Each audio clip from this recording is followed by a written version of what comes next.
শবে বরাতের নামাজ কত রাকাত, কিভাবে পড়ব? শবে বরাত কাছে আসলে এ ধরনের প্রশ্ন অগণিত আসে, অনেকেই করতে থাকেন যে শবে বরাতের নামাজ কয় রাকাত পড়বেন, কিভাবে পড়বেন। আলহামদুলিল্লাহ, এটার একটা ভালো জিনিস যে মানুষ ইবাদত বন্দেগী করতে চায়, তার পদ্ধতি জানতে চায়, এটা তো ভালো জিনিস আলহামদুলিল্লাহ।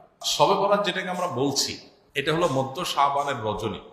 মধ্য শাবানের রজনী, এটি হলো হাদিসের ভাষ্য, লাইলাতুন নিসফি মিন শাবান। শবে বরাত বলতে কোনো জিনিস কোন ফরম্যাটেই হাদিসে আসে নাই। হাদিসে আসছে লাইলাতুন নিসফি মিন শাবান, অর্থাৎ শাবানের মধ্য রাত, মধ্য রাজানী বা মধ্য শাবানের রাত। এটা হলো এই রাতের হাদিস সিদ্ধ নাম। তো এই রাতে মর্যাদা এবং ফজিলত নিয়ে নানামুখী কথা আছে। এ ব্যাপারে কোনো সন্দেহ নেই যে এ রাতের মর্যাদা নিয়ে বহু হাদিস বর্ণিত আছে, বহু হাদিসে এ রাতের মর্যাদা সম্পর্কিত বর্ণনা আছে। তবে সেগুলোর বেশিরভাগই হলো খুবই দুর্বল সূত্রের বর্ণনা। সবগুলোকে একত্র করলে বা সবগুলোর যে আপনার অবস্থান আছে সেগুলোকে অ্যানালাইসিস করলে এবং